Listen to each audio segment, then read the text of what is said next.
ஒளியில் விளைந்த உயர் ஞான பூதரத்துச்சியின் மேல் அழியில் விளைந்ததோர் ஆனந்தத்தேனை அநாதியிலே வெளியில் விளைந்த வெறும் பாழை பெற்ற வெறுந்தனியை தெளிய விளம்பியவா முகமாருடை தேசிகனே. அன்பான தமிழ் பேசும் நல்லுள்ளங்களுக்கு என் வணக்கங்கள். தமிழன் என்றோர் இனமுண்டு, தனியே அவர்க்கோர் குணமுண்டு. ஆம், பக்தி ஆன்மீகம் என்று வரும்போது நாம் தமிழர்களே அதில் முன்னிற்போம். கல் தோன்றி மண் தோன்றா காலத்தே தோன்றிய மூத்த குடி, கலாச்சாரம் பண்பாடு என்று உலகுக்கு ஒளியூட்டிய இனம் நாம். பாரதம் என்று தனது ஆன்மீகத்தை கைவிடுமோ அன்று அது அழிந்துபட்டு போகும் சொன்னவர் அமெரிக்கா சென்று பாரத பண்பாட்டின் மகிமையை ஓங்கி ஒலிக்கச் செய்த நம் சுவாமி விவேகானந்தர். உலகெங்கும் ஆயிரக்கணக்கான மொழிகள் தோன்றியிருப்பினும் ஆதி மொழியாம் தமிழ் இன்றும் அதன் வனப்பும் இளமையும் குன்றாமல் நாளும் வளர்ந்து நற்றமிழாய் மிளிர்கிறது. இதில் இல்லாத இலக்கிய வளங்கள் இல்லை. பக்தி மனம் நிறைந்து ததும்பும் பெட்டகம் தமிழ்.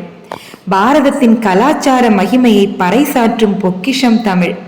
இறைபக்தி என்னும் அற்புத உணர்வுடன் நாம் தமிழர்கள் ஒன்றியிருப்பதே இன்றும் நம் தமிழ் பேசும் நல்லுலகு சீரோடும் சிறப்போடும் விளங்க காரணம். தமிழர்களின் வாழ்வு முறை இயற்கையுடனும் பக்தியுடனும் பக்தி சார்ந்த நெறியுடனும் இணைந்திருப்பதை நாம் கண்கூடாக காண முடியும். எந்த மொழிக்கும் இல்லாத சிறப்பு நம் தமிழ் மொழிக்கு உண்டு. ஆம், நம் தமிழுக்கென்று ஒரு தலைவன் உண்டு, நம் முருகன்.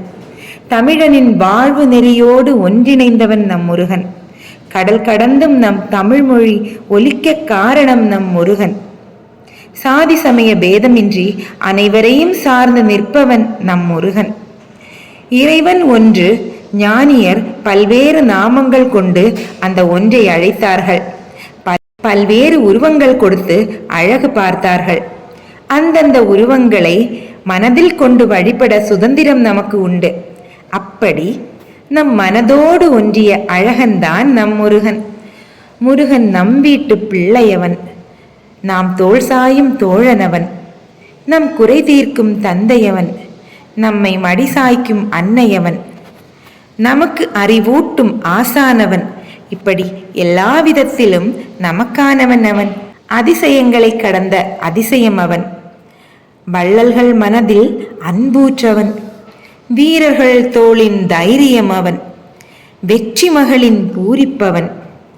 வாழ்வு சலித்தோரின் விடிவானம் அவன். வான் பார்த்த பூமியிலே வரமாகும் மழையவன்.